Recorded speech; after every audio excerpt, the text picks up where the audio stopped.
Bueno, entonces, ahora sí, dando inicio formalmente a la clase, eh, bueno, quería hacerles un comentario en relación a lo que tiene que ver con los contenidos bibliográficos, especialmente en este espacio, en el espacio de teóricos,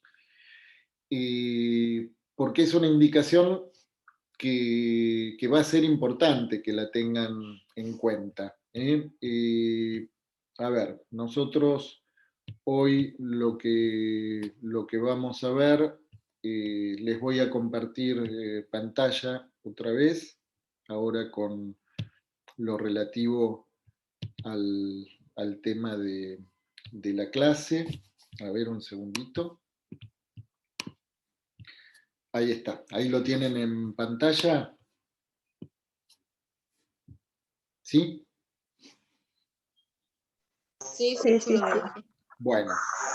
Bueno, entonces, hoy los temas que vamos a ver, retomando los contenidos que están en el video, lo que trabajamos para la clase, para la primera clase, vamos a ver la segunda parte del eje 1, unidad 1, el lugar del acompañante terapéutico y su inclusión en dispositivos de abordaje múltiple. ¿Mm? Aspectos formales y administrativos de la intervención, pautas espaciotemporales del dispositivo y contrato de trabajo, reunión de equipo, coordinación y supervisión, la historia clínica y la escritura del acompañante terapéutico, elaboración del plan de trabajo y presentación de informes. La bibliografía que está indicada es el libro de Leonel Dosa de Mendoza, Acompañamiento terapéutico y clínica de lo cotidiano, fíjense, que dice selección de textos de los capítulos 4 y 5. Selección de textos. Ulises Gabriel, quien les habla, también, ¿no? Capítulos 3 y 5 del Fundamentos Clínicos, selección de textos. ¿eh? ¿Puede ser que ya Y, algunos los hayamos leído el año pasado y con es, muy, Helga? es muy probable porque sí, sí. vienen tomando la. Ah, Vienen porque tomando. los casos que tenemos para el de práctico ya los sabíamos del año pasado, los habíamos estudiado con las chicas de Fundamento. Bien, El caso de Luis, Joaquín, Emanuel. sí, son casos que los retomamos justamente para avanzar en la articulación, ¿no? Casualmente yo ayer estuve leyendo un poco y me agarré la compu y me agarré de las cosas del año pasado para entender un poco, porque ya hay algunas cosas que como que se habían perdido. Claro, sí, sí, sí, sí. Pero bueno, por eso justamente el comentario viene a cuento, el comentario preliminar, ¿no? Ahora en el inicio de la cursada, ustedes se van a encontrar con que hay una muy abundante bibliografía y hay textos que retomamos. ¿Mm? Ahora, en lo que tenemos propuesto avanzar en este año, ¿no? En la cursada de Fundamentos del Acompañamiento Terapéutico 2, es en la articulación de esos textos, los desarrollos conceptuales, con, bueno, lo que vamos sumando, pero no es que esos textos o esos desarrollos quedaron el año pasado y se perdieron para siempre, sino que al contrario, ¿no? Nos interesa poder ir avanzando de una manera, si se quiere, espiralada en la construcción de los desarrollos conceptuales. Lo que pasa es, bueno, nosotros tenemos formalmente que presentar un programa con un desarrollo de temas, toda la tecnicatura y todas las cátedras tienen que presentar un desarrollo, si se quiere, lineal, ¿no? De temas, como una secuencia que va avanzando. Ahora, hay temas sobre los que inevitablemente, y también como como una apuesta pedagógica, es necesario que volvamos a pasar en la medida en que vamos incorporando otras herramientas de lectura. Entonces, los casos que vieron el año pasado, si bien son los mismos casos, van a ser un soporte y punto de apoyo para la articulación de nuevas herramientas conceptuales. Entonces, por supuesto que no vamos a trabajar todos los mismos casos, ni mucho menos.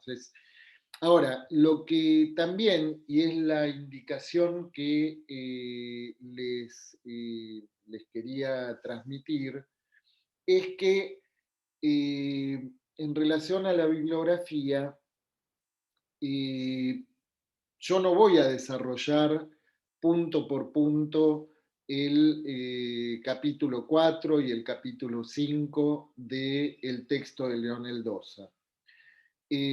Voy a citar algunos pasajes, muy poquitos, pero de algún modo el texto va a estar incorporado en lo que yo les voy a transmitir. Entonces, en definitiva, si ustedes, por supuesto que la recomendación es que lean en la medida de lo posible todo el material, porque no hay material que esté de adorno o que esté de más. Y el material, todo el material que está incluido en la bibliografía es material importante. Ahora, a sabiendas de que no sirve de nada que nos demos un atracón de bibliografía, porque de la misma manera que en los trastornos alimentarios, lo que se come de más después termina sin poder ser digerido, ¿no? Entonces, en ese sentido, lo que nos interesa, más allá de el acopio de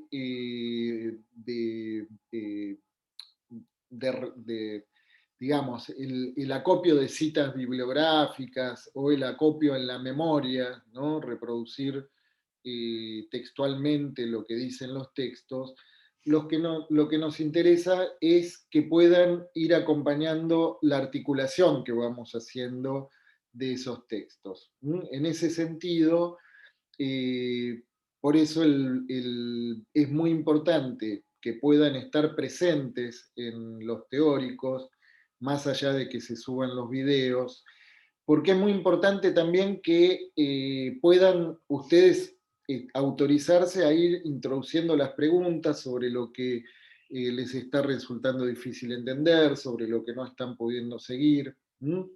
Y esas preguntas, bueno, parece que también dan lugar a que podamos ir teniendo otro nivel de interlocución. Y dicho esto, bueno, yo una de las cuestiones que me parecía interesante que tengan en cuenta es que nosotros estamos sosteniendo una apuesta, ya esto lo vienen seguramente escuchando desde el año pasado, a cierta posición ética, si se quiere, relativa a la clínica del caso por caso, ¿no? Y eso implica una exigencia distinta, ¿no?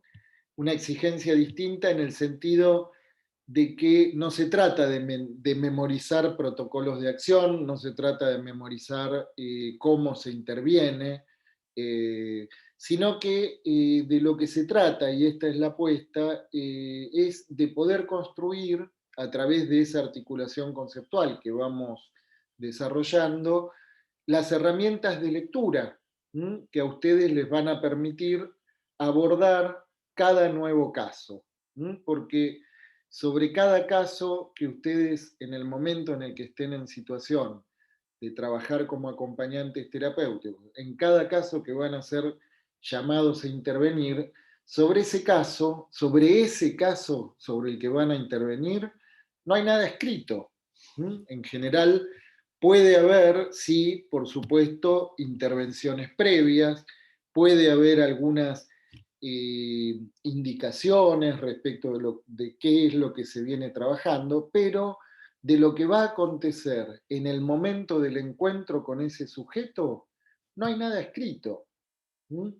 Entonces, ¿de qué sirve que ustedes reproduzcan lo escrito? ¿No? Lo que interesa es que ustedes puedan incorporar herramientas de lectura de la situación, que en el momento en que algo acontezca estén en condiciones de poder tomarse el tiempo de ver qué es lo que está sucediendo ahí, no precipitarse a una inmediata respuesta compulsiva de parte de ustedes cuando la situación no lo amerita, pero también responder pronto cuando sí lo amerita, ¿no?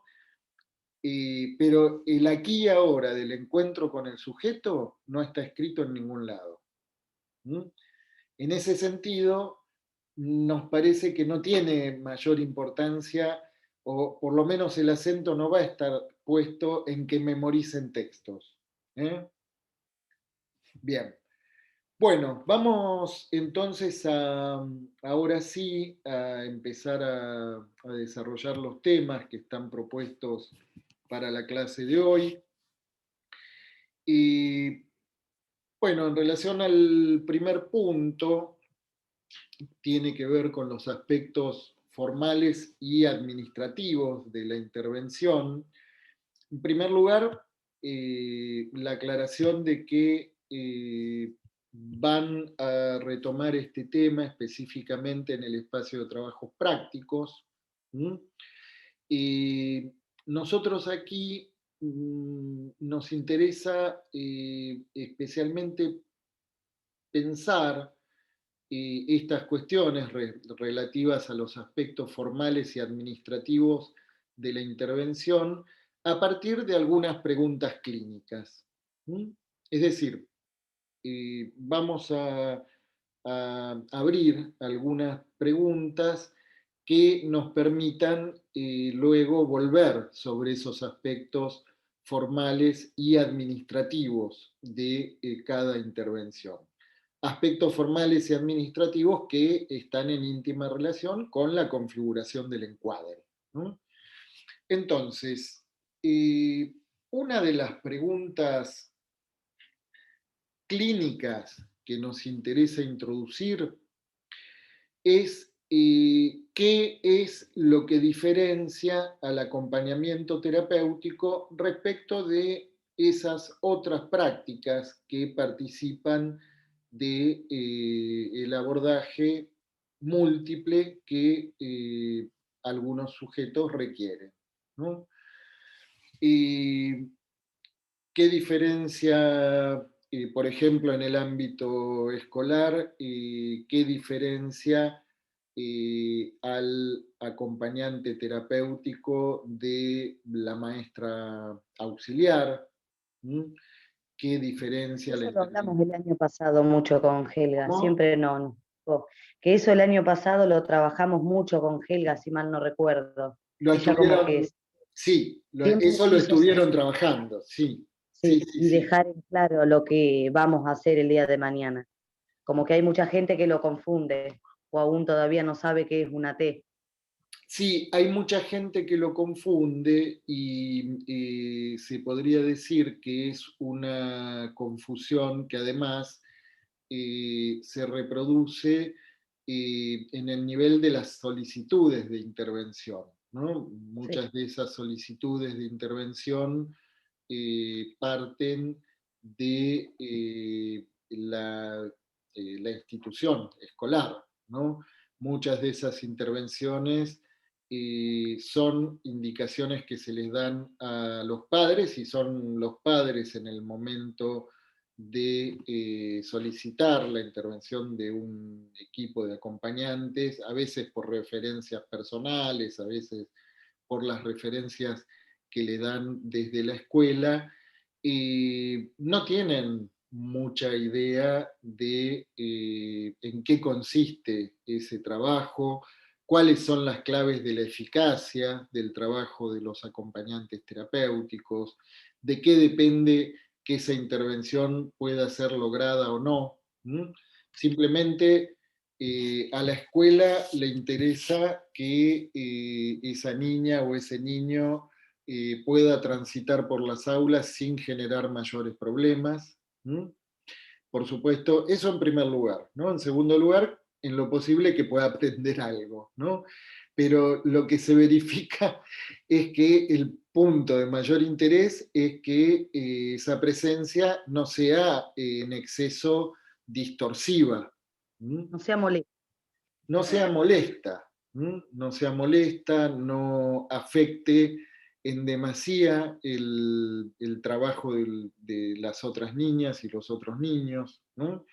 Y si es posible, dentro de lo posible, por supuesto que también hay una apuesta pedagógica, ¿no? A que ahí, bueno, se produzcan avances en cuanto a lo que tiene que ver con lo que interesa a la escuela, que es la transmisión de contenidos escolares, ¿no? Ahora, no siempre, se podría decir que no es lo más frecuente que desde la escuela, por lo menos en un primer momento, ni desde el ámbito familiar, tengan demasiada idea de cuáles son las claves que pueden maximizar la eficacia de esa intervención. ¿Mm?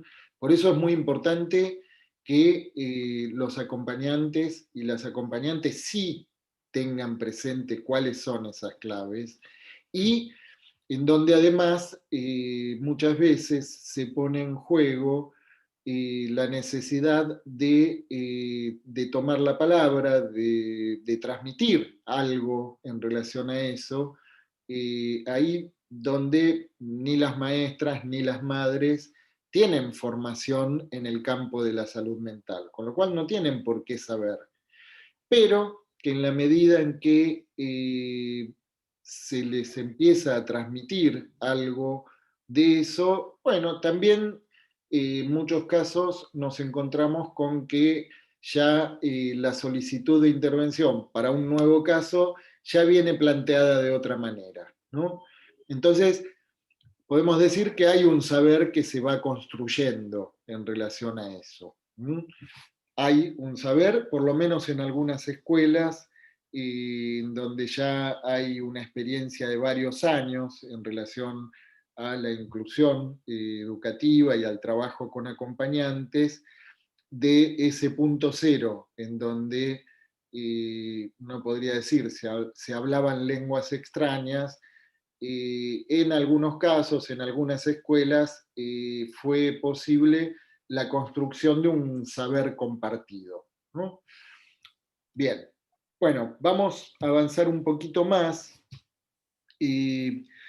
Lo que les decía es que hay ahí entonces un punto que a mí me parece que es muy importante destacar respecto de qué diferencia al acompañamiento terapéutico de de estas otras prácticas, ¿no? Por ejemplo, en el ámbito escolar, incluso en el ámbito hospitalario, ¿no? Con respecto a los enfermeros, al personal de maestranza.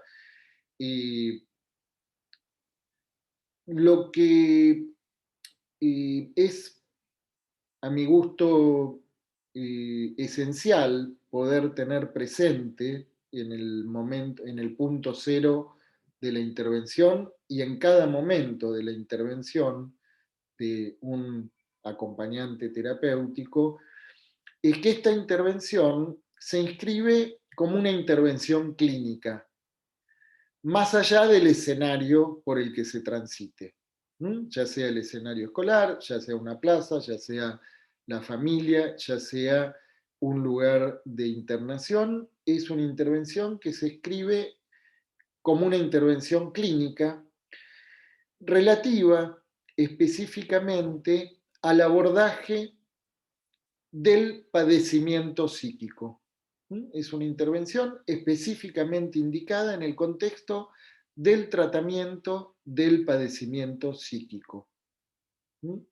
Y en donde la pregunta que se abre ahí, a partir de esa intervención, es qué hacer, de qué manera abordar el padecimiento psíquico de ese sujeto. ¿Y qué entendemos por padecimiento psíquico? probablemente ustedes también algo de esto hayan podido empezar a trabajar, pero me gustaría escuchar si se anima alguien bueno, a aproximar una primer idea en relación a qué entendemos por padecimiento psíquico. ¿Quién se anima? Dale, Adri, vos sabés. Rompe el hielo, Adri. No, pero mejor desde el no saber, así que vamos, Floppy, anímese. Lo primero que se te ocurra. Un ¿Alguna sufrimiento, molestia? para mí, A un ver, sufrimiento, un dolor, Sufrimiento. ¿cómo? El Padecimiento. sufrimiento, A el ver, sufrimiento del de una. paciente. Sí, El sufrimiento del paciente, ese sería el padecimiento psíquico. Lo que bueno, sufre el pero paciente. cuando al paciente le duele la muela también tiene sufrimiento, ¿no? Y Sí, pero cuando nos hay un interesa situar, pedido, lo que nos interesa situar es de qué hablamos específicamente cuando hablamos de padecimiento psíquico. Para mí ¿Tendrá algo puede que ser ver con un el tema de comportamiento. A ver, cabeza?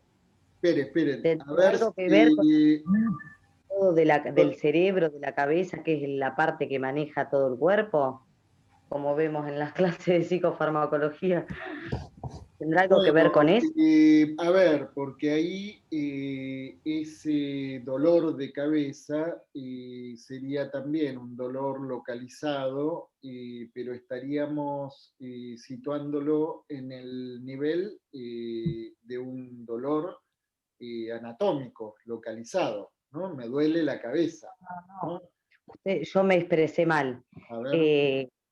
Lo que habíamos visto el otro día era en la otra materia como que toda la parte de lo que era el cerebro, el cerebelo y todo, era como que manejaba casi todo el cuerpo. Y yo le preguntaba a usted si quizás padecimiento psíquico tiene algo que ver con algo que está dentro de la cabeza, como que algo no que me duele la cabeza.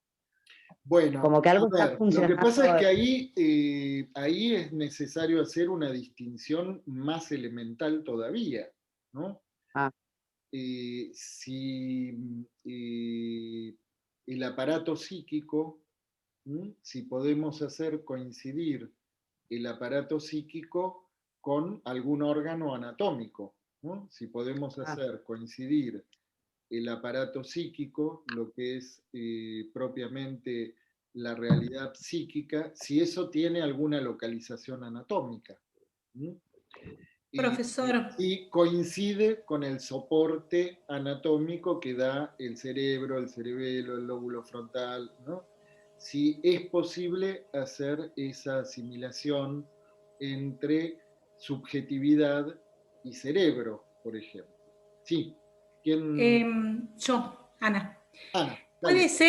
Puede ser algo que nos pasó y no superamos y eso nos duele aún, no sé, o pasamos, qué sé yo, sufrimos una pérdida de alguien o una tragedia y nos la reservamos acá adentro y...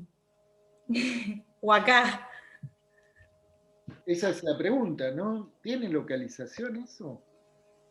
Y Está relacionado con las emociones, con los sentimientos, con la Para mí, carga sí, Con la energía. afectiva. sea físico o psíquico. Claro, es No como tiene un nada que ver. comportamiento que va acompañado de los síntomas, que puede ser la angustia, bueno, tristeza.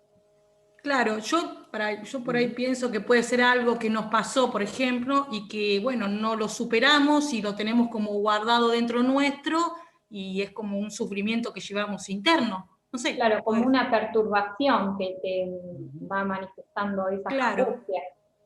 No sé, puede ser, qué sé yo, no sé si se acerca a lo que puede, a la definición.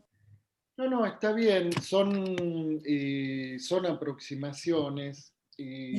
Vale la pena detenernos en esto, más allá de que anticipa de algún modo lo que vamos a desarrollar a lo largo del programa, por lo menos para situar algunas cuestiones que después vamos a retomar.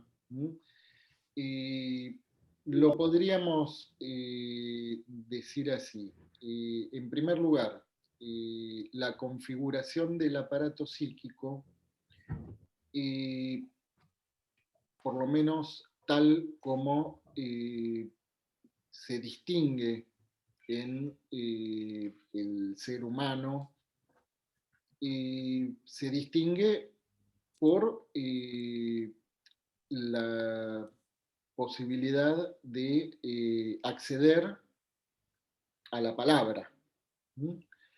Hay un filósofo que en otro lugar hemos abordado, no lo vamos a abordar aquí, pero que es Ludwig Wittgenstein, es uno de los filósofos más importantes del siglo pasado, que se ocupa especialmente de investigar todas las cuestiones relativas al lenguaje, al uso del lenguaje. Y él lo que dice es que los límites del pensamiento son los límites del lenguaje. No hay pensamiento sin lenguaje. Y en donde todas las relaciones humanas están mediatizadas por el lenguaje.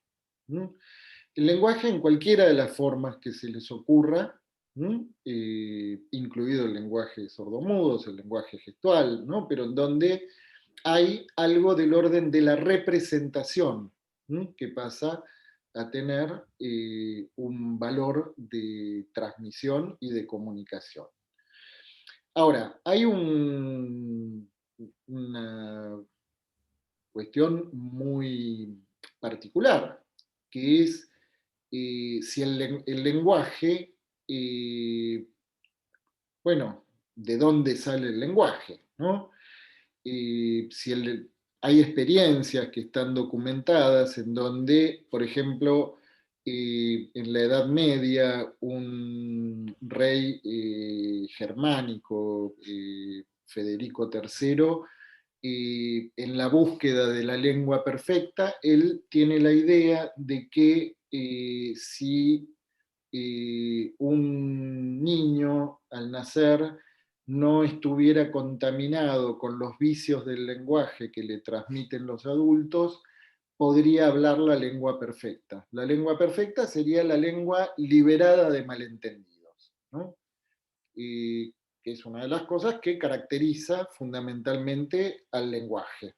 El malentendido, a partir de que cada representación puede significar muy distintas cosas, ¿no? Fíjense cómo si yo digo la palabra vacuna, a ustedes los va a llevar a pensar muy distintas cosas, incluso según la posición política que cada uno tenga, ¿no? Entonces, esto sucede con cada representación, ¿no? No hay una sola que esté liberada de los malentendidos. Entonces, este señor, Federico III, se le ocurre la idea de que si esos niños no tuvieran la contaminación que le transmiten los adultos por el mal uso del lenguaje, hablarían la lengua liberada de malentendidos, ¿no? Entonces selecciona a los 40 niños más, ¿cómo decirlo?, los mejores candidatos del reino, niños bebés, ¿no? Que todavía no habían tenido acceso a la palabra, en lo posible del momento mismo del nacimiento, y los aísla, es decir, les brindan todas las mejores condiciones las mejores condiciones de aseo, de alimentación, pero con la indicación de que las nodrizas que los cuidan no les transmitan ni una sola palabra ni un solo gesto, ¿no? Bueno, el resultado fue que ninguno de esos niños jamás habló ni pronunció una palabra, y no solo eso, sino que ninguno sobrevivió a la edad de 8 años. Esto es un dato quizás sin tanta importancia porque en la Edad Media todos los seres humanos estaban expuestos a distintas pestes que rápidamente podían acabar con 40 niños, que sin dudas eran 40 niños no vacunados de nada, ¿no? Ni de COVID, ni de sarampión, ni de nada.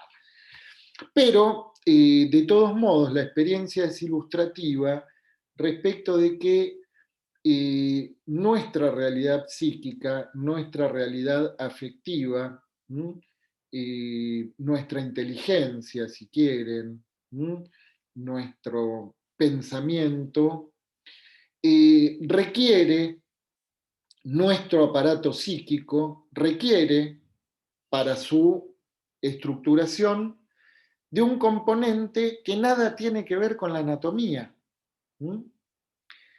Requiere de la semillita del lenguaje, pero que es una semilla que nos viene después del nacimiento. Es decir, en ese sentido podríamos decir, el cerebro se desarrolla anatómicamente después del nacimiento, sí.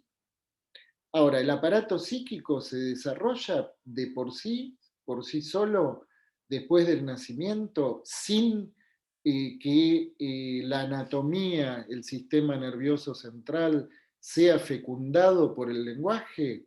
Bueno, el resultado es que no. Y el resultado ahí es que una cosa es el órgano, el cerebro, otra cosa es el aparato psíquico, tal como vamos a considerarlo, en donde esa fecundación del sistema nervioso central, si quieren, a través de sus órganos receptores, de su comunicación con el mundo externo, como son los 5 sentidos, requieren de la semillita del lenguaje, pero para dar lugar a algo que ya no se corresponde con la anatomía. Porque cuando una palabra nos duele, ¿qué nos duele? ¿Nos duelen las orejas? ¿Nos duele el cerebro? ¿Nos duele la pierna? No sabemos qué, pero nos duele. Y entonces ese dolor, convertido ahora sí en padecimiento psíquico, no tiene una respuesta que podamos pensarla en relación a hacer algo con cualquier zona afectada de la anatomía. Punto número 1. Vamos a dar un pasito más sobre algo que, insisto, vamos a retomar. Y es que si para la configuración del aparato psíquico lo que se requiere es esa fecundación a través de la palabra, y la palabra nos viene del otro, podemos situar allí que la especificidad del padecimiento psíquico está en relación a los malentendidos, a los desencuentros, a lo que al sujeto le funciona mal en sus relaciones con el otro.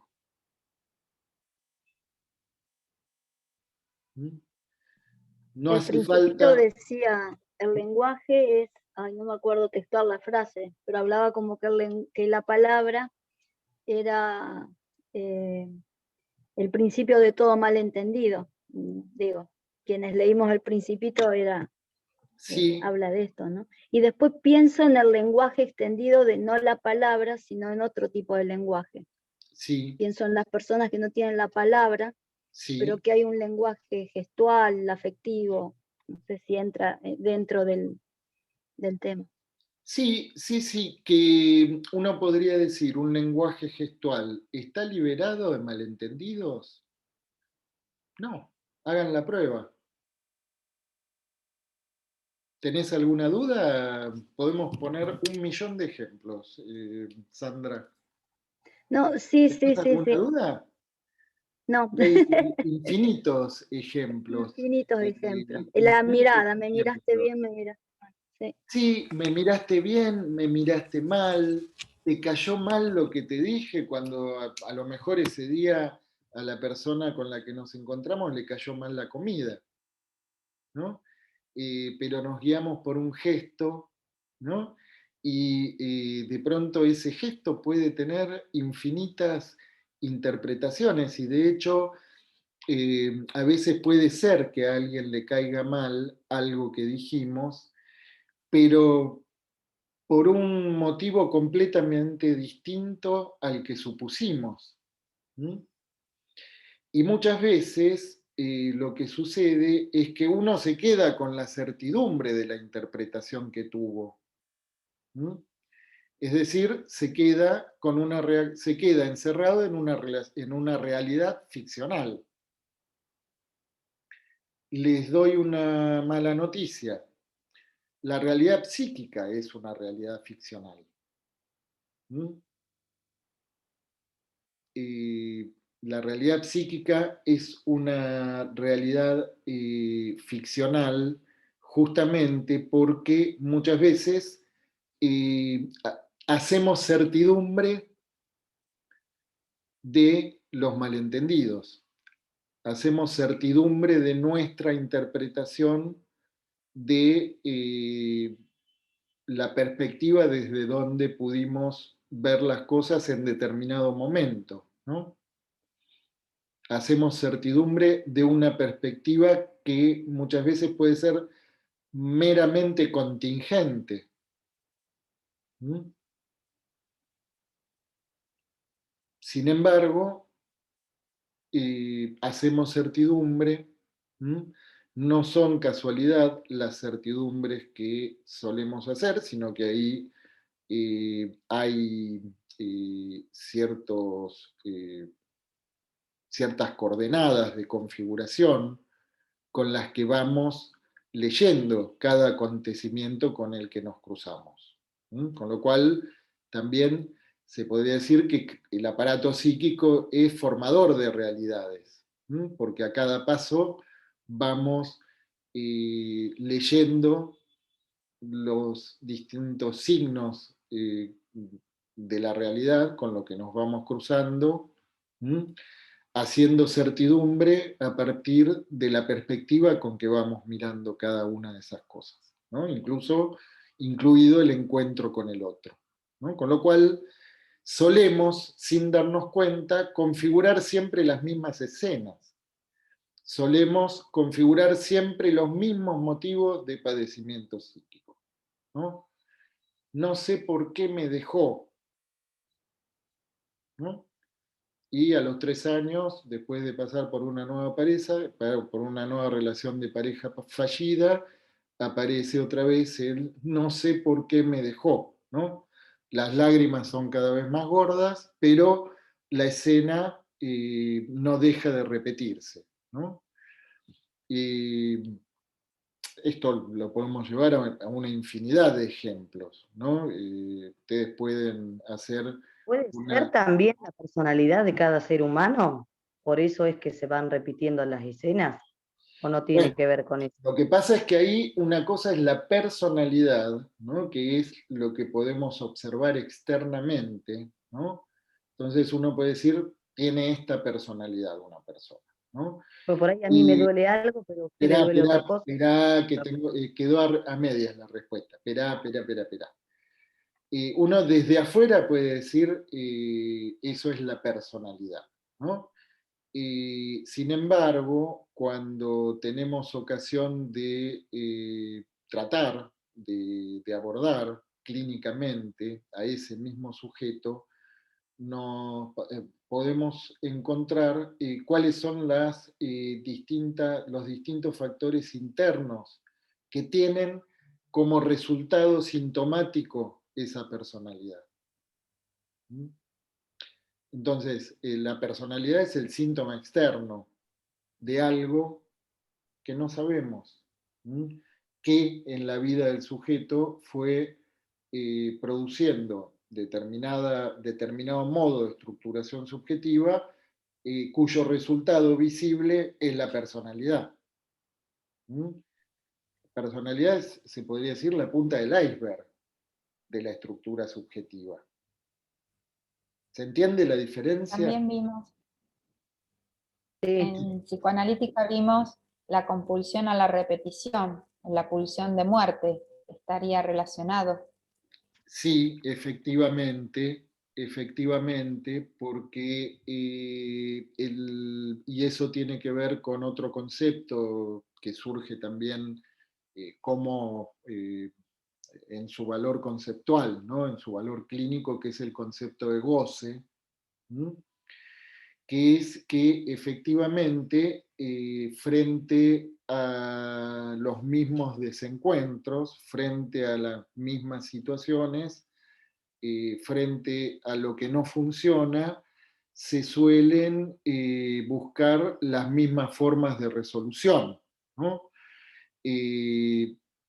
Habitualmente se dice que el ser humano es el único animal que se tropieza 2 veces con la misma piedra.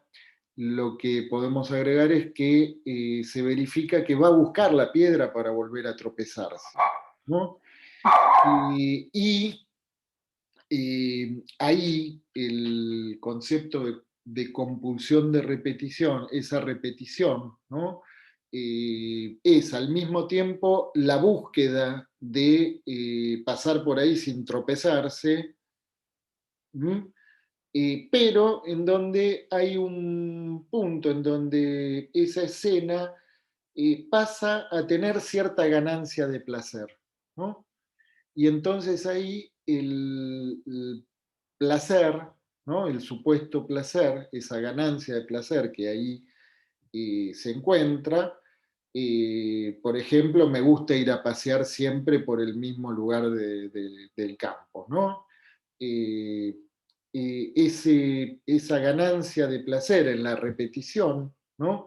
Y esto lo pueden verificar en los niños pequeños, ¿no? Que pueden llegar a pedir hasta el hartazgo que se le lea el mismo cuento.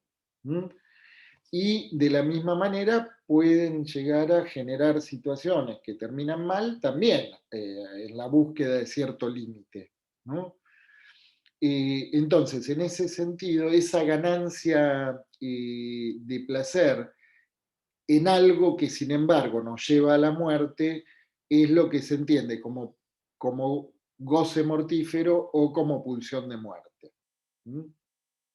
Bueno, estamos haciendo un recorrido por las obras completas de Freud y Lacan y nos estamos desviando un poco del programa, pero me parece importante situar estas cosas en el inicio porque fíjense que no es lo mismo pensar que cuando vamos a abordar a un sujeto desde un punto de vista clínico es porque le duele el cerebro o con la pregunta de qué puede ser lo que está ahí produciendo su padecimiento, qué es eso que está funcionando mal en las relaciones con el otro,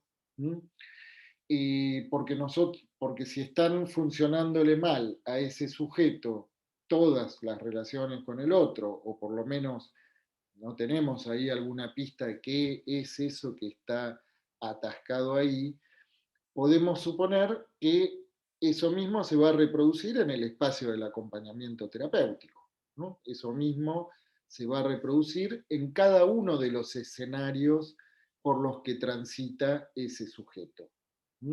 Entonces, nuestras herramientas de abordaje, bueno, ya es necesario pensar que van a ser distintas de cualquier otra intervención.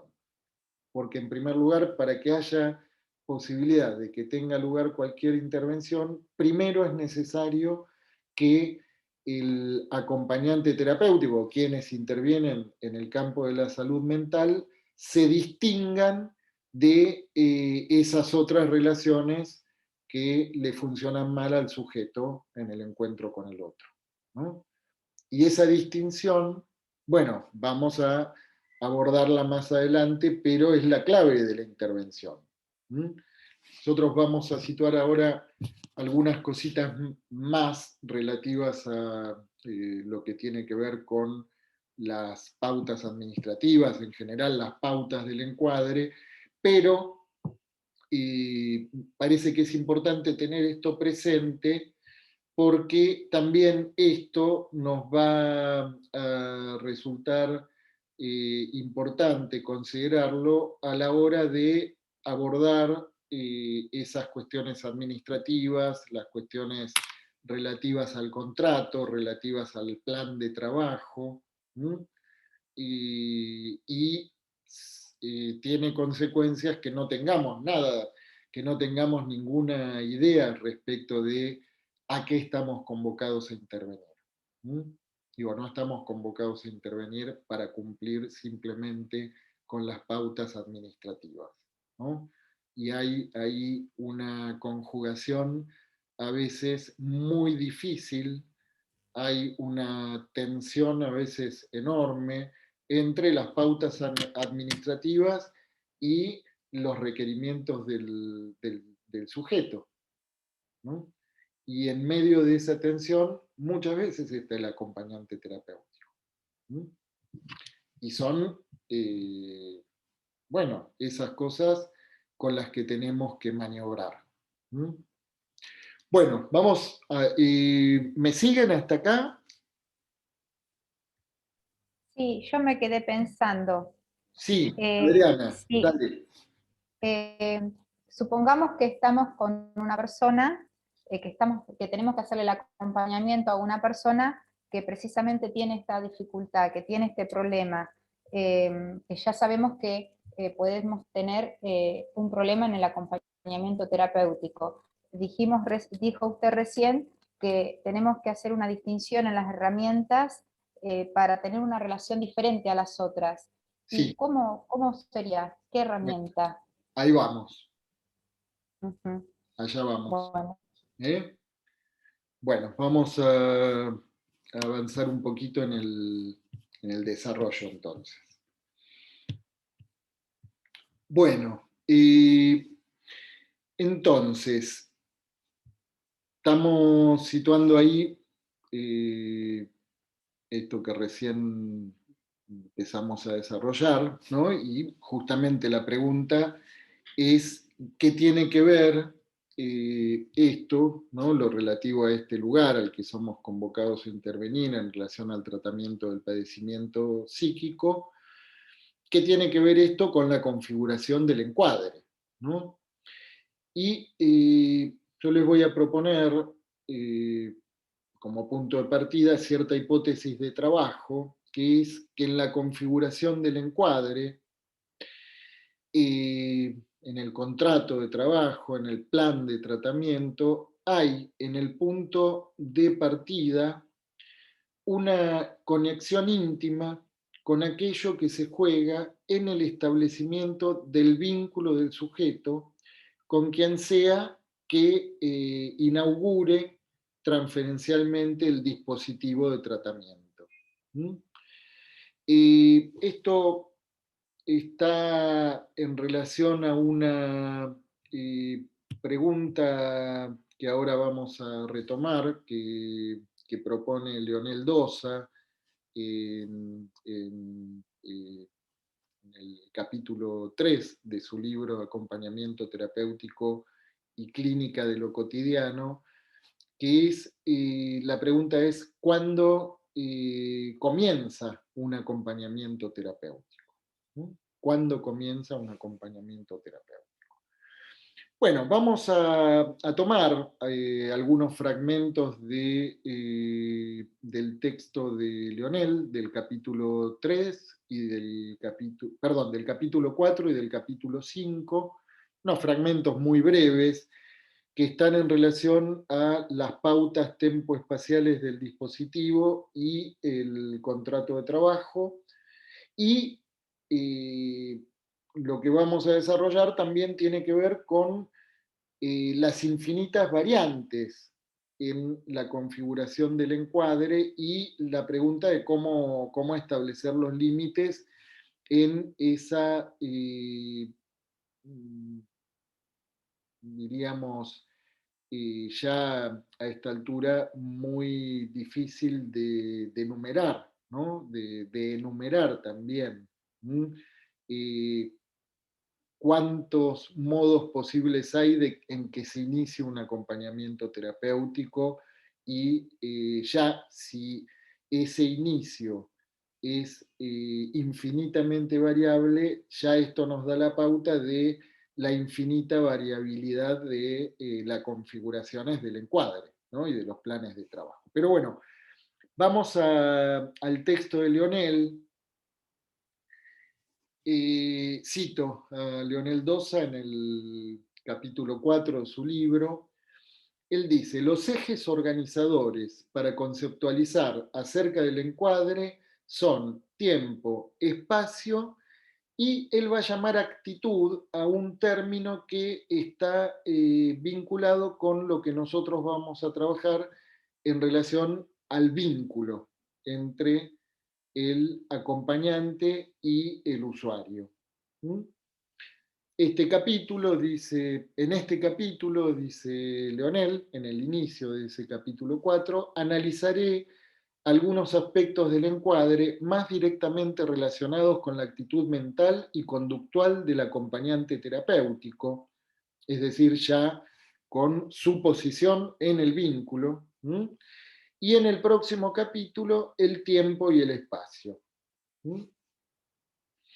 Una primera dificultad deriva de que suele definirse el encuadre en cuanto conjunto de constantes que enmarcan el proceso terapéutico. Un modo en que se suele definir, este es un libro que tiene unos 20 años más o menos, ¿no? Él está hablando de las conceptualizaciones que preceden a este trabajo, en donde aparece como una cosa repetida que el encuadre sería el conjunto de constantes que enmarcan el proceso terapéutico. Esta definición corresponde a aquellas prácticas en que el profesional organiza, por ejemplo, las condiciones espaciales para recibir al paciente.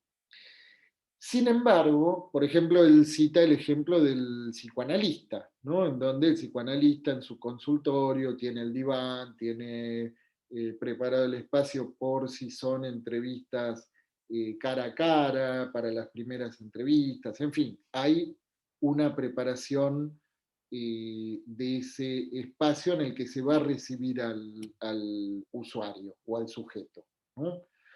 Sin embargo, cuando el acompañante terapéutico tiene lugar en el contexto hogareño y o familiar, en cierto sentido suelen ser el paciente y la familia los que disponen las condiciones espaciales para recibir al acompañante.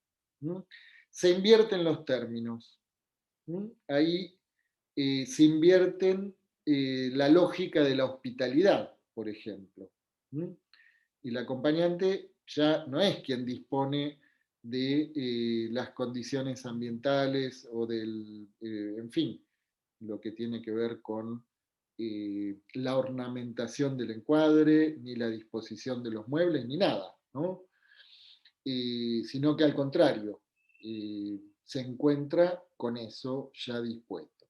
Además, uno de los objetivos, esto incluso podemos decir que es algo que se repite cualquiera sea el escenario por el que va transitando el acompañamiento terapéutico, ¿no?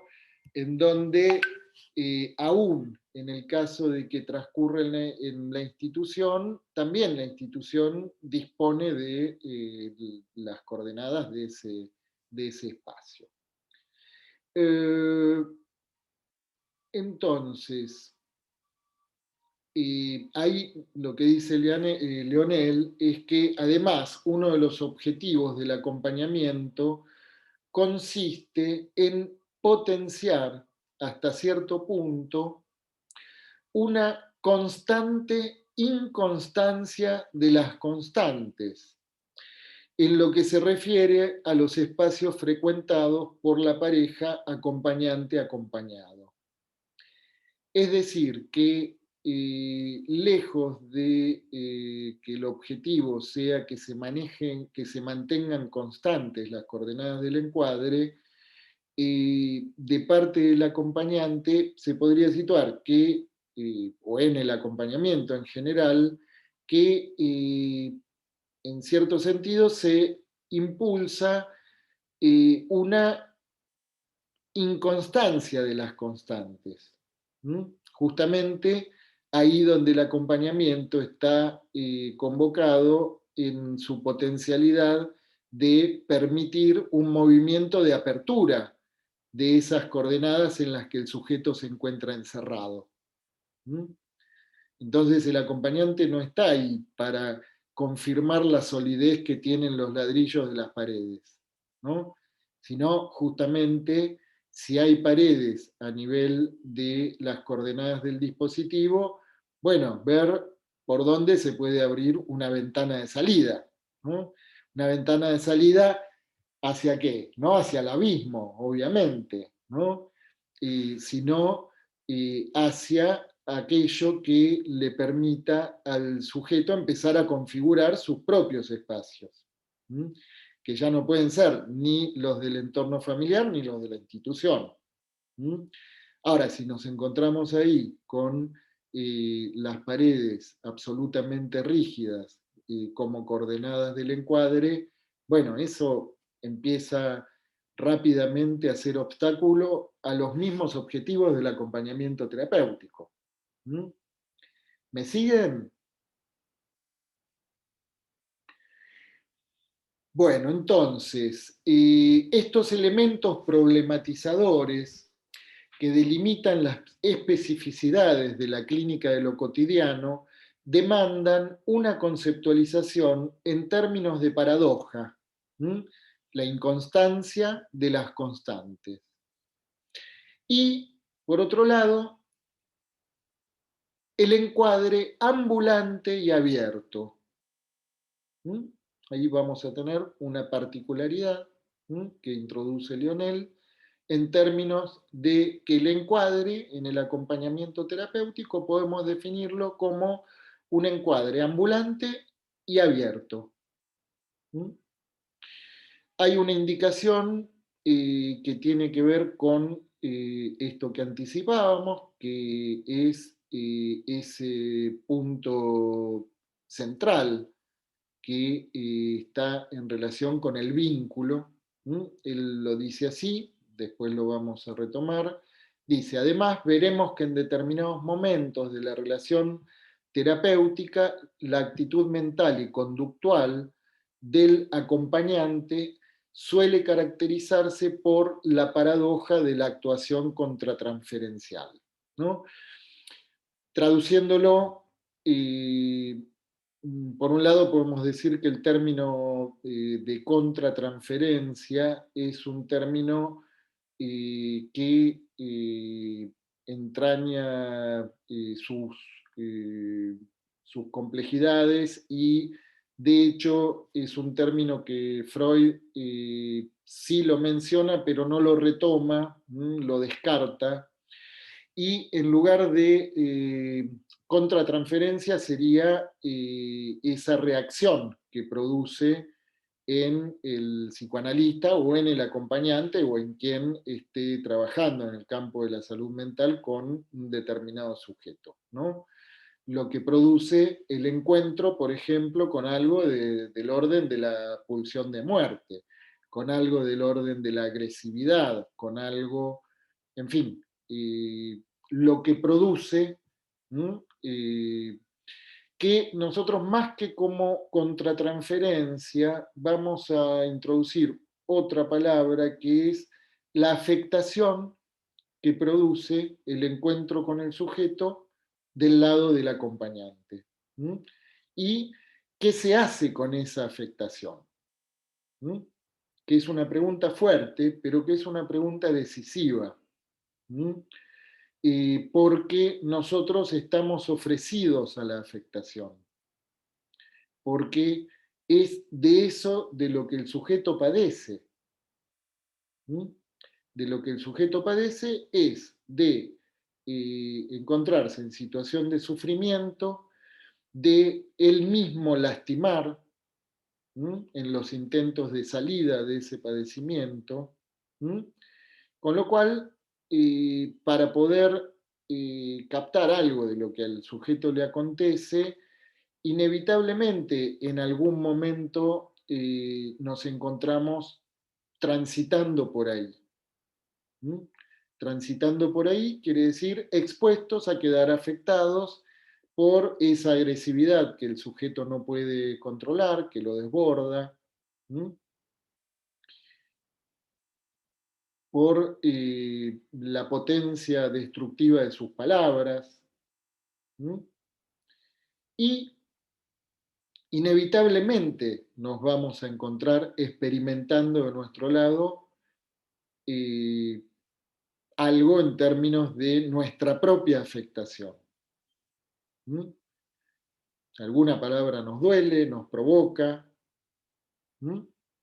y la clave es qué hacer con eso, desde dónde se responde, para que esa respuesta además resulte terapéutica, para que esa respuesta traiga algún alivio a ese padecimiento psíquico del sujeto.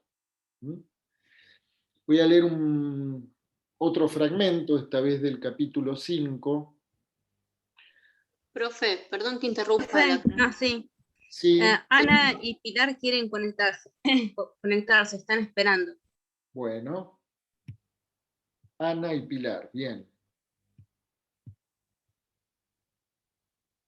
Ahí está. Yo quería hacer una pregunta también, no sé, creo que Paula también. Sí, dale. Paula, ¿querías decir algo? Paula. No, yo quería... Porque yo hablé. ¿Me escuchan ustedes? Ahora sí. Te escuchamos, pero no te vemos. Sí. A ver, Paula. ¿Ustedes me escuchan bien? Te escuchamos. Ahora Sí. sí. ¿Podés conectar la cámara, Paula? Sí, ahí conecto. Dale. Ahí está. Sí, dale. Yo dije por las chicas, no sé si se escuchó, que querían entrar. Sí. No, Sí, pensé sí. que era... Pero solo eso, Adrián. Sí, bueno. ahí. Bueno, vos querías hacer una pregunta, Sí. Adriana. Sí. No, porque también me quedé pensando con respecto a esto. Sí. Cuando dice el tema de la actuación esta contrainferencial, la afectación que produce Sí. en nosotros. A mí como docente, cuando trabajaba, ya soy jubilada, me sucedía a diario con los chicos, porque el padecimiento de ellos era mi propio padecimiento, Sí. porque los veía sufrir a ellos y sufría yo también. Inclusive yo pienso que está relacionado con nuestro propio padecimiento psíquico, porque cosas que ellos padecieron, tal vez yo también las padecí. Entonces como que se relaciona y eso hace que se recrudezca ese padecimiento y entonces por eso produce esa afectación. Sí, por distintos motivos, determinada situación en su valor representativo puede tocar nuestros propios puntos de angustia y de dolor, ¿no? Por eso es por eso, importante que la TE haga terapia. En bueno, realidad todos deberíamos hacer terapia, los docentes también, obviamente, porque estas situaciones son movilizantes y... Bueno, por eso sí, es una de las patas importantes porque justamente resulta problemático y ahí sí sería una respuesta contratransferencial, si quieren, que uno pueda responder desde su propio dolor o desde su angustia, ¿no? ¿Por qué?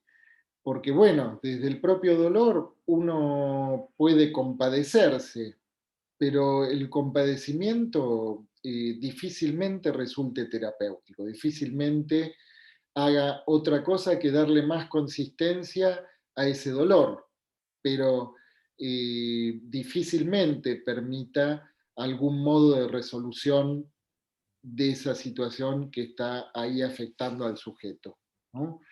Entonces, el compadecimiento difícilmente resulte terapéutico. Puede ser en alguna circunstancia en donde uno le pueda pasar el hombro, el brazo por el hombro al sujeto y compadecerse, ¿no? Pero como una intervención puntual. Pero si eso es lo que uno está haciendo cada vez con cada paciente, difícilmente ahí eso se pueda situar en la lógica del caso, ¿no?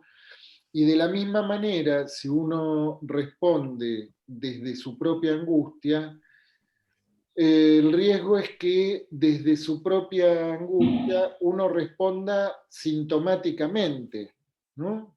Uno responda, por ejemplo, muchas veces el mecanismo que un sujeto tiene para salirse de la angustia es por la vía de la agresividad, ¿no? Me angustia el lugar en el que alguien me está poniendo y entonces busco el modo de hacerlo callar, el modo de, en fin, eso puede terminar en un asesinato, ¿no? Y se dan cuenta que desde ahí tampoco una respuesta resultaría terapéutica. Sí podríamos llegar a terminar con el padecimiento psíquico de un sujeto, ¿no? Pero no es lo más recomendable porque tampoco eso se podría inscribir terapéuticamente, ¿no? Profe, Sí, sí, yo Carolina, por lo que contaba Adri recién, y poniéndome en su lugar, o si en algún momento nos toca un caso que que la persona sufre o padece, que seguramente es lo que nos va a tocar, en un punto nos afecta porque sentimos, pero tendríamos que tener herramientas para saber solucionarlo, porque me parece que siempre nos va a llegar. por eso les decía que no nos sorprendamos por eso. ¿Mm? Nosotros estamos expuestos, estamos ofrecidos a la afectación. De algún modo se podría decir que el espacio del acompañamiento terapéutico es también una trampa de caza para que el sujeto ahí pueda desplegar lo que le funciona mal en las relaciones con el otro. Entonces, sabemos que eso va a suceder. Es más, lo estamos esperando. ¿Mm? Y cuando un acompañamiento funciona de maravillas desde el comienzo, sepan que en realidad el baile empieza cuando la cosa no sabemos por qué, si eso estaba funcionando tan bien, de pronto todo parece que funciona mal, ¿no? Y de pronto nos encontramos con situaciones absolutamente disruptivas de la familia o del propio sujeto, justamente cuando todo funcionaba bien. Pero bueno, pero no es que hay ahí alguna, sino que es justamente sobre lo que trabajamos, ¿no? ¿Por qué siempre un sujeto escupe su propio asado cuando está casi listo para podérselo comer? ¿No? Entonces, cuando el asadito marcha bien, no nos sorprendamos de que venga alguno de la familia y lo escupa. Porque es por eso por lo que consultan. Solo que los motivos por los que eso sucede permanecen inconscientes. Nadie sabe por qué sucede. Lo que saben es, a veces, con suerte, es que no pueden dejar de repetir siempre la misma escena. Nosotros estamos llamados a incorporarnos a la escena. Pero nuestra incorporación no va a producir de por sí que la escena empiece a funcionar bien. Sino que por el contrario, nos vamos a ver enredados en esos mismos mecanismos de repetición. Y es justamente a partir de poder empezar a tener alguna lectura de los resortes que mueven ese mecanismo de repetición que vamos a poder ver qué cosas son con las que podemos operar ahí, desde dentro de la escena. Bueno, vamos a seguir un poquito más porque nos estamos anticipando al final del programa, no de la clase, de toda la materia. Así que vamos a avanzar un poquito más y voy a citar otra vez a Leonel, esta vez en el capítulo 5 del mismo libro. Él dice: el acompañamiento terapéutico, debido al talante deambulante y abierto del encuadre, no tiene cabida hablar, en acompañamiento terapéutico, debido al talante deambulante y abierto del encuadre, no tiene cabida hablar de una organización planificada del espacio físico. La única referencia a esta cuestión la he encontrado en el siguiente párrafo. Y acá Leonel cita a un autor que es Fulgencio Jr., es una obra citada, después les voy a pasar la referencia, en donde este autor que cita a Leonel dice: en la consulta establecemos un encuadre, desde el contrato hasta la forma como los muebles están ubicados en la sala. Se refiere a la consulta del psicólogo, ¿no? Del psicoanalista. Tenemos una multiplicidad de elementos que constituyen un campo en donde se establece el proceso terapéutico. El encuadre ahí es una garantía y una necesidad para la realización del trabajo. Pero en la práctica del acompañante es evidente que el encuadre no está pegado al espacio físico. Estén donde estén, acompañante terapéutico y paciente, el encuadre está presente. A esta presencia que recorre el espacio físico, que va de escenario en escenario, a este campo por el que transita el acompañante con su acompañado, cualquiera sea el escenario por el que transiten, se denominó encuadre ambulante.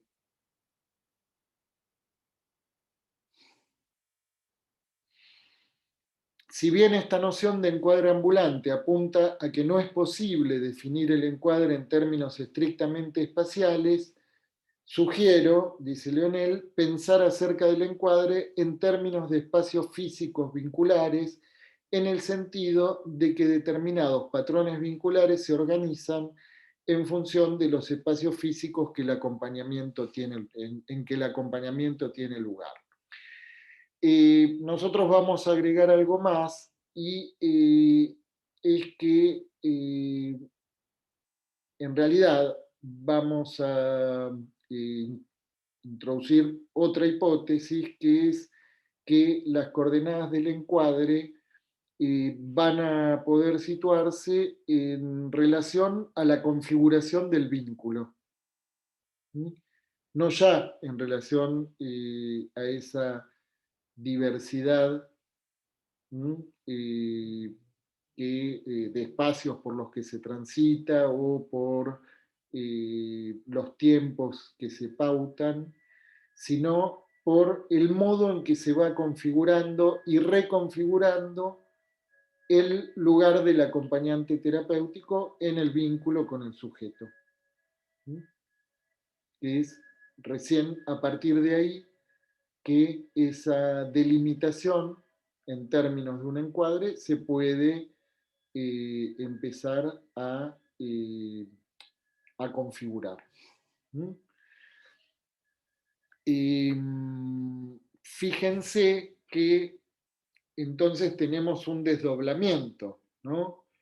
Entre lo que es la configuración del contrato de trabajo, las pautas administrativas y, por otro lado, lo que situamos en conexión íntima con la configuración del vínculo, y cómo esa configuración marcha en paralelo con las cuestiones administrativas, los horarios, el espacio. Y yo les decía muchas veces, y es algo que se verifica con cierta frecuencia, que hay un momento, a veces es de entrada, a veces tenemos suerte y eso no se presenta, pero hay un momento en donde esa configuración subjetiva del encuadre, en la que participa el sujeto, ¿no?, en el vínculo con el acompañante, entra en colisión, entra en tensión con las pautas administrativas del encuadre. Pero bueno, ya vamos a llegar ahí. Lo que podemos decir es que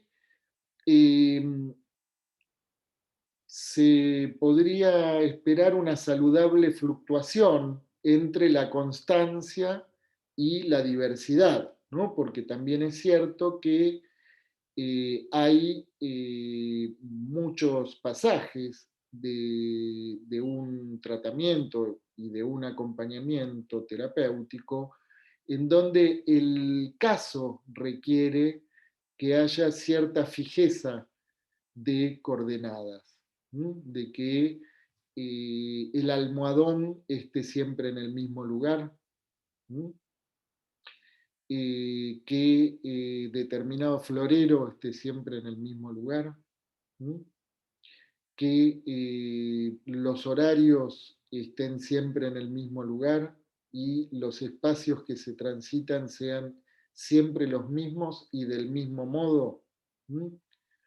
Eso a veces puede requerir tiempos que nos resulta difícil asimilar, porque a veces hay casos en donde para que se produzca algún movimiento en relación a esa fijeza inicial del encuadre, a veces se requiere que transcurra un año, ¿no?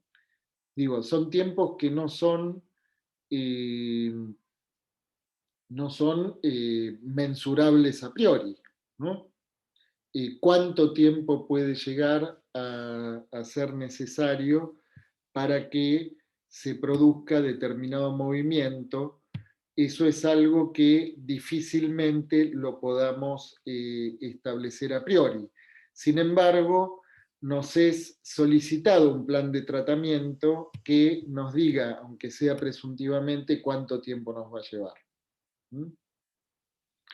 Entonces, bueno, esto es algo que tenemos que tener presente. Y, bueno, voy a empezar a apurar un poquito la marcha, a ver si podemos ver algunos contenidos más. Hay otro problema, que es que en otros tiempos, los inicios de los acompañamientos terapéuticos estaban ligados a dispositivos más consistentes, muchas veces más consistentes, empezando por la máxima consistencia que puede tener un dispositivo, que es el dispositivo manicomial, ¿no?, el encierro, la internación. Dentro de la internación incluso puede haber mayor rigidez o menor rigidez, ¿no? Pero en el inicio, por otra parte, los primeros acompañamientos terapéuticos aparecen vinculados a áreas clínicas muy acotadas, básicamente el tratamiento de la psicosis y el tratamiento de las adicciones.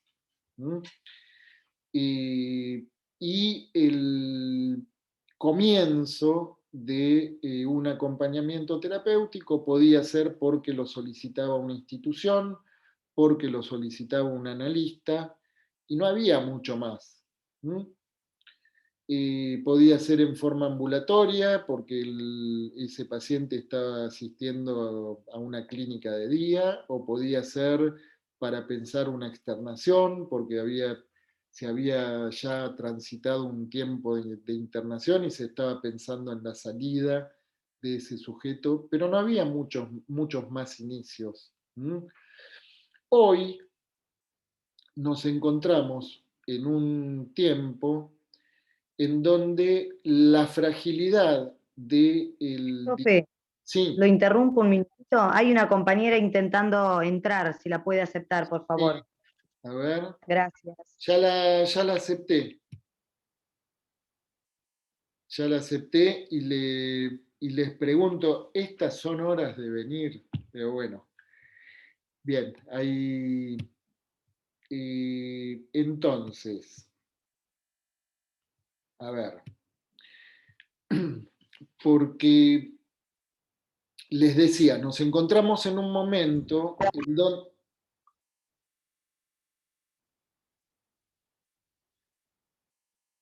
¿Alguien quería hablar? ¿O fue...? Bueno, les decía, nos encontramos en un momento en donde la fragilidad del encuadre con que se inicia un acompañamiento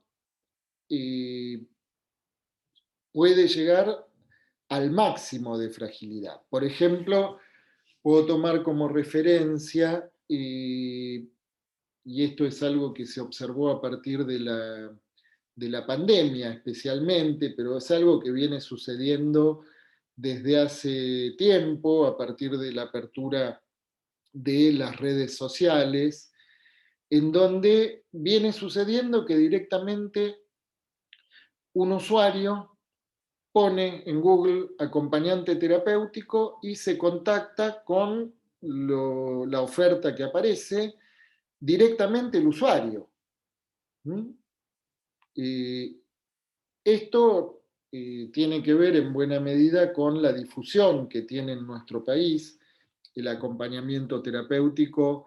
Si uno le pregunta al colectivero, probablemente sepa, tenga alguna respuesta, o por lo menos haya oído hablar de eso.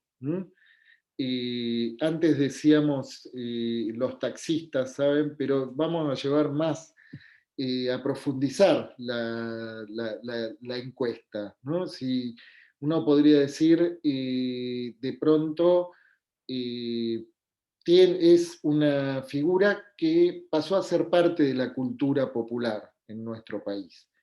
Y de pronto no nos sorprende si en algún programa de televisión, bueno, aparece por alguna circunstancia la figura de los acompañantes terapéuticos como parte de la trama argumental de una novela. Entonces, por un lado eso, por otro lado, si ustedes se fijan, van a encontrar también que hay muchas personas que abren su página en Facebook, por ejemplo, con su nombre, ¿no? Fulanito AT, ¿no? Y en la medida en que uno se pone, abre una página como AT, tiene que entender también que está generando una posible demanda de acompañamiento, ¿no? De que alguien lo solicite como acompañante. Entonces, fíjense que ahí, ese momento en que un equipo, por ejemplo, el año pasado, a propósito de la pandemia, hubo varios equipos que ofrecieron su asistencia gratuita y recibieron llamados, ¿no? Yo tuve ocasión de tener un encuentro clínico el año pasado, por ejemplo, con un grupo de Jujuy, en donde, bueno, fue muy interesante ahí porque se encontraron, ¿no?, con una oferta de intervención, pero con una respuesta con la que no sabían muy bien qué hacer después, ¿no? Porque, bueno, la cuestión es que ahí lo que me interesaba ejemplificar es esto que les decía, ¿no? La infinita variedad de situaciones en que un acompañamiento puede tener inicio. Y entonces ahí podemos volver a esta pregunta, ¿no? ¿En dónde comienza un acompañamiento terapéutico? Porque que haya una propuesta o que alguien abra una página y que alguien solicite un acompañamiento terapéutico, eso de por sí no es todavía un acompañamiento terapéutico. Y eso de por sí no da lugar a ningún encuadre. Pero si ahí, a partir de ese primer encuentro, esa persona que está ofrecida como acompañante tiene la posibilidad de escuchar qué es lo que le está sucediendo a ese sujeto que está llamando, a ese usuario, tiene la posibilidad de derivar a donde considere necesario que sea derivar. Por ejemplo, si es necesario facilitarle el teléfono de un psiquiatra o de una psiquiatra, si es posible facilitarle el teléfono de un servicio de atención en psicología. Con eso no alcanza para configurar un acompañamiento. Ahora, en el momento en el que se le pregunta, bueno, ¿querés que volvamos a tener un encuentro? Bueno, ¿en qué horario quedamos? ¿Mm?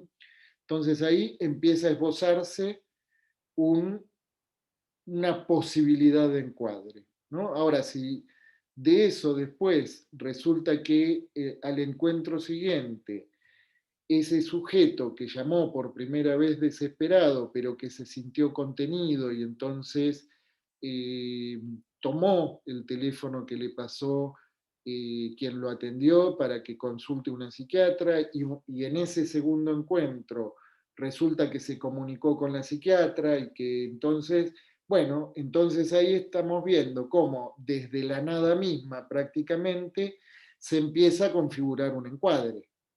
¿Mm?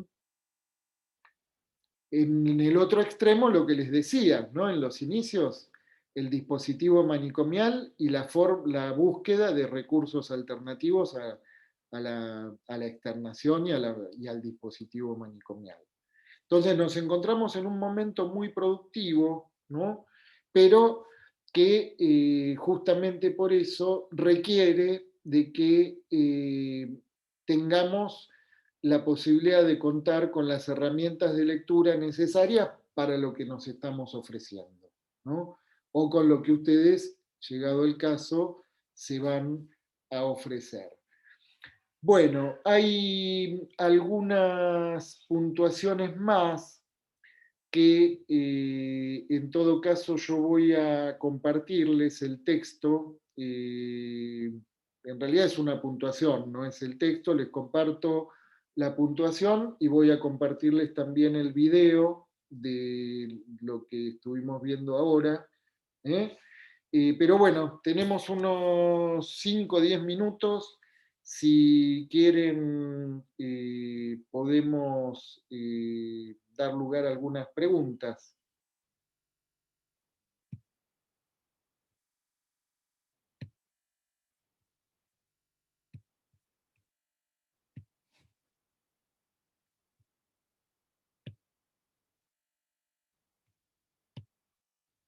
Bueno, les escucho.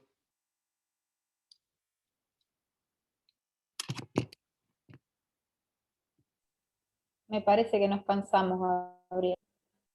¿Se cansaron?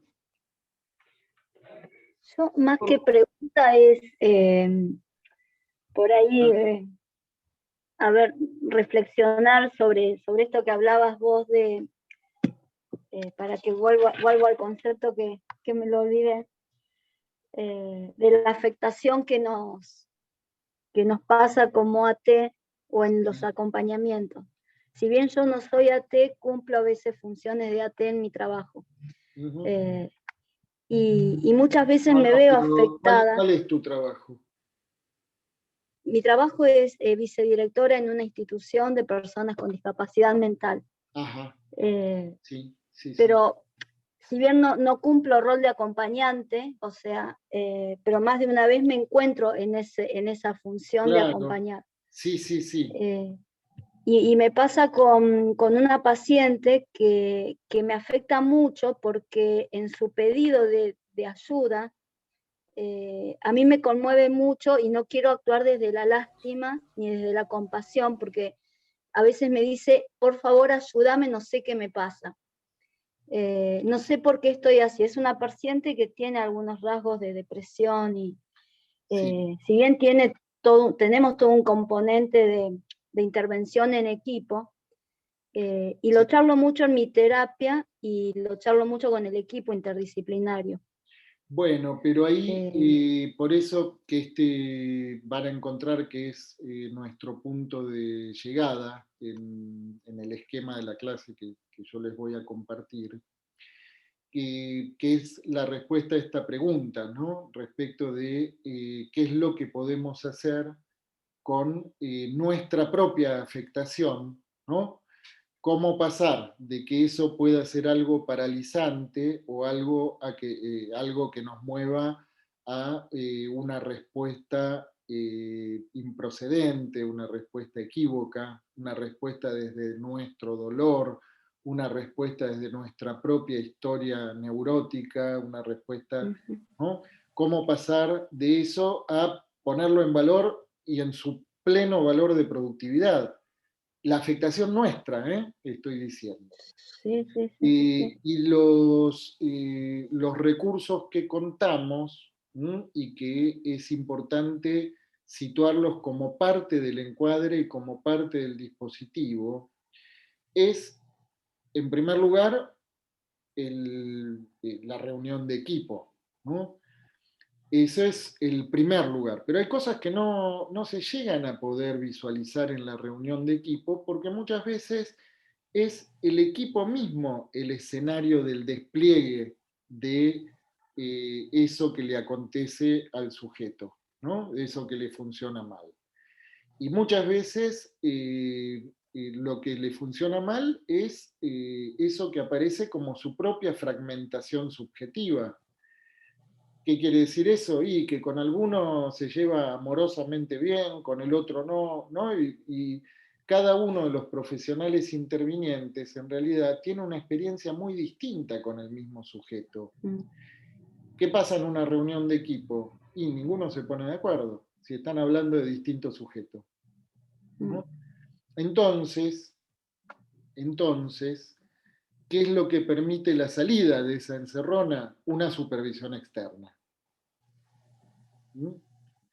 Cuando el equipo detecta que trabajar sobre determinado paciente pone en circulación la angustia, la agresividad dentro del mismo equipo, es una señal inequívoca de que es necesario supervisar el caso con un supervisor externo.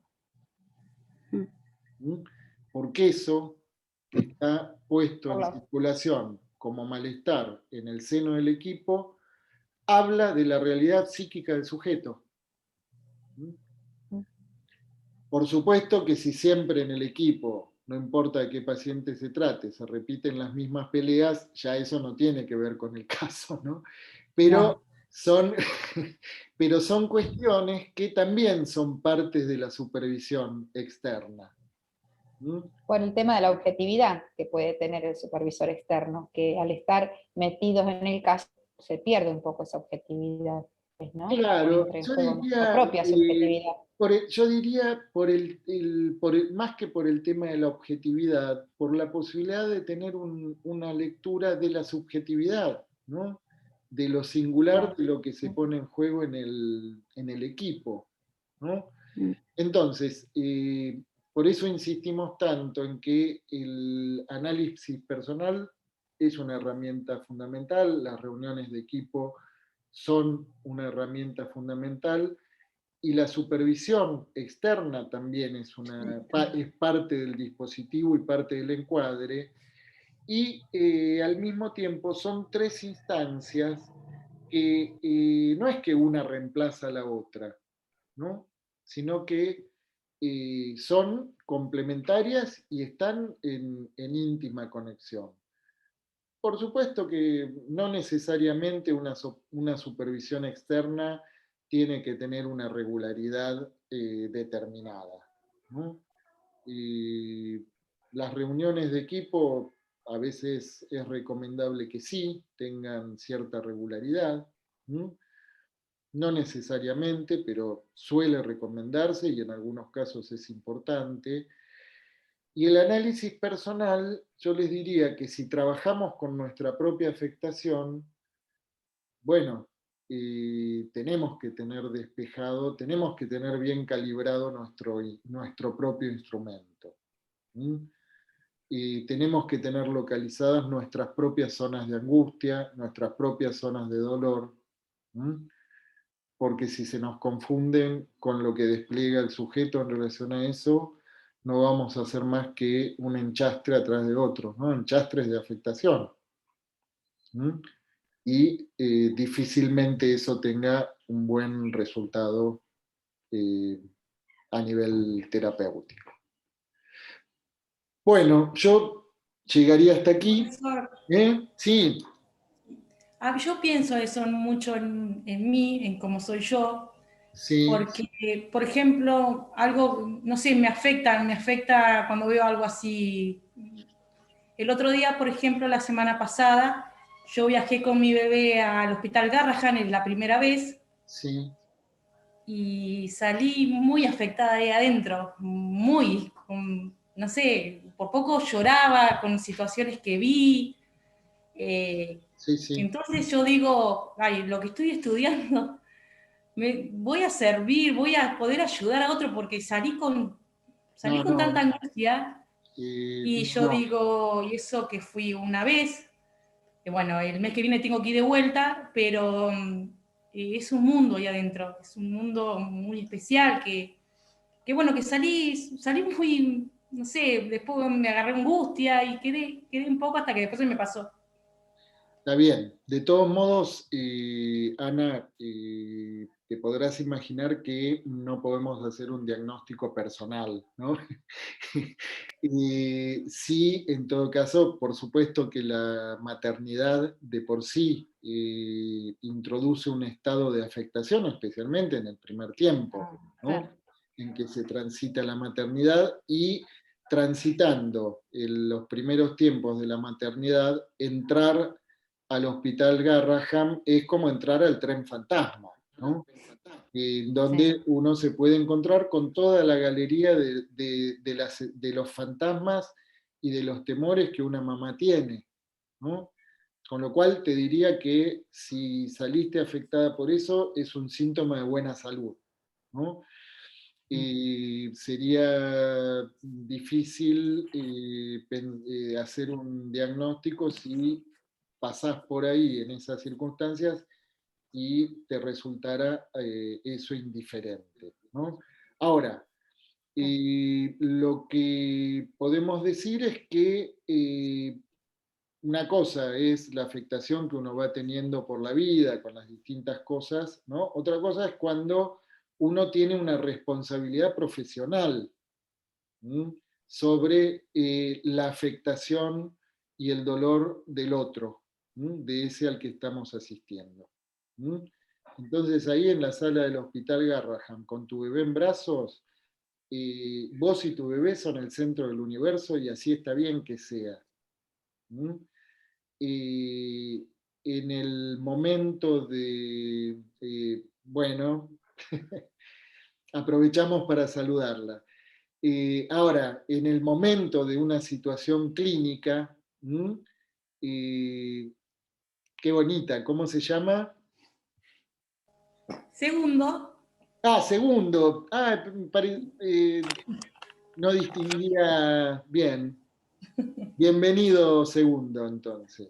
bueno, Bueno, gracias, lo que gracias, decía profe. es que si en medio de una situación clínica vos no podés ir con tu bebé a realizar un acompañamiento terapéutico, ¿no? Tampoco podés ir con tu bebé con la afectación cargada, ¿no? Digo, hay que tener en cuenta que ahí lo que marca diferencia es que al estar ofrecidos como acompañantes terapéuticos y al pasar a intervenir desde ese lugar, está bajo nuestra responsabilidad poder discriminar en relación, poder detectar nuestra propia afectación y poder pensarla en relación al caso. ¿Sí? Bueno, seguimos el próximo jueves. Bueno, Bueno, quédense en línea que ya en unos minutos van a comenzar el espacio de trabajos prácticos. Entonces, Muchas Sí, gracias, Gabriel. muchas Chao, profe, gracias por gracias. Hasta el todo. jueves. muy bien. Hasta la próxima.